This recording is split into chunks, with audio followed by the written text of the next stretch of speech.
Oi, tudo bem? Sou o Luciano da Fonseca, aqui do canal Em Busca. Desejo a você muita luz, muita paz e vamos que vamos.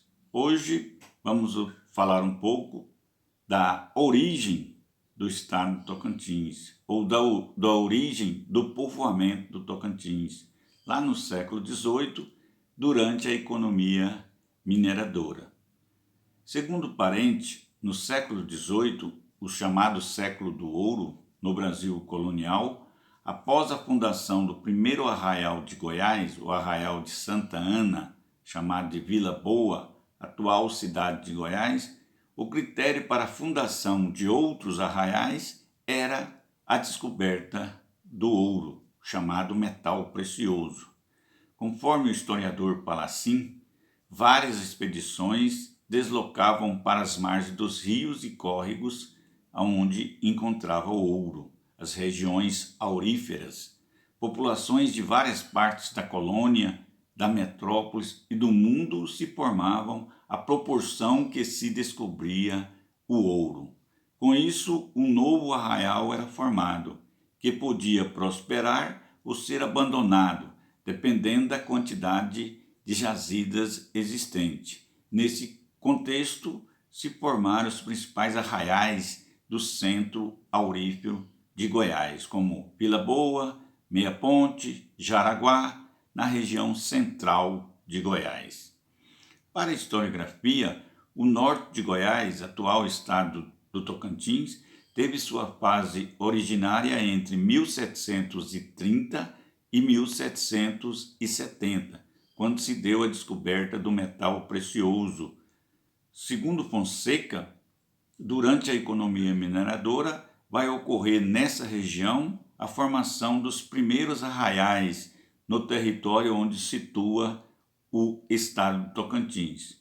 Como reflexo da economia mineradora, surgiram os seguintes povoados: Natividade e Alma, 1734, Arraias e Chapada, 1736, Pontal e Porto Real, 1738.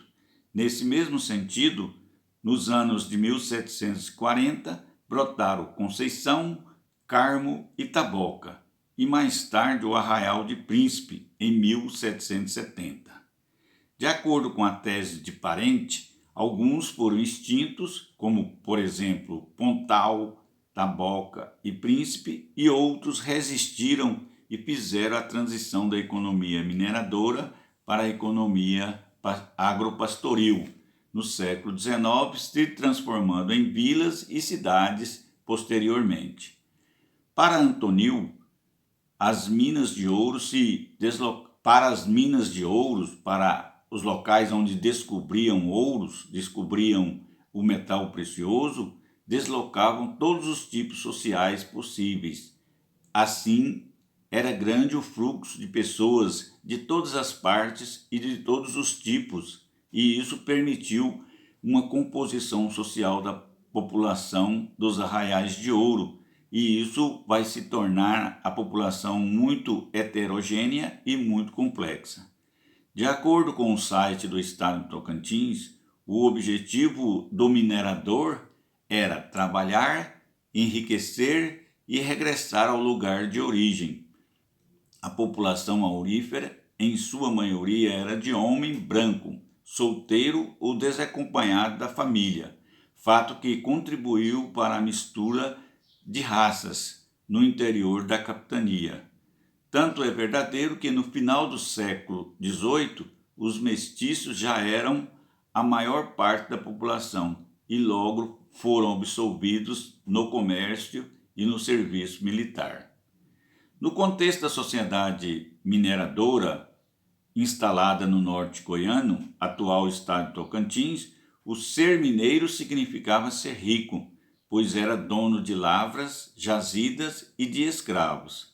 Para Silva e Souza, o ideal de todos os habitantes das minas era um título de honra e muita riqueza. Com relação ao escravo, apesar de sua pouca durabilidade nas minas em relação ao canavial, o escravo podia comprar crédito Com isso, poderia requerer uma data, um lote no terreno de mineração e logo comprar sua liberdade.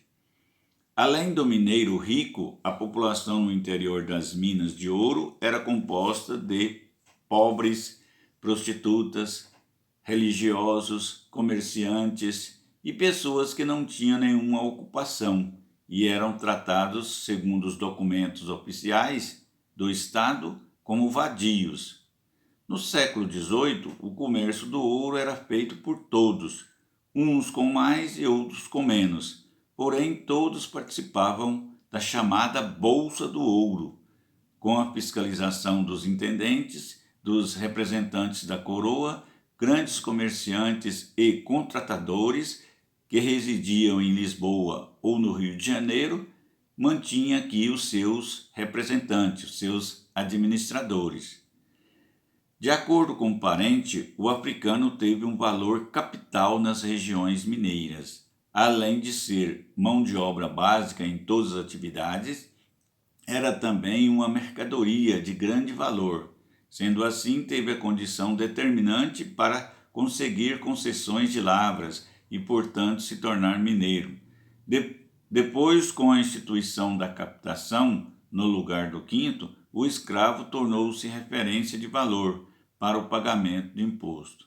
Enfim, a situação do negro, como em todo o Brasil, era desoladora. Sua vida foi marcada pelos maus tratos e pela dureza do trabalho nas minas, o que resultavam em constantes mortes, castigos e fugas. Por isso, o território do atual estado de Tocantins é assinalado por heranças de quilombos e quilombolas, além de um conjunto de manifestações culturais que se fez e se faz parte do universo sociocultural do atual estado de Tocantins. É isso aí, aquele joinha, e pode fazer pergunta que nós vamos tentar responder. Aquele abraço.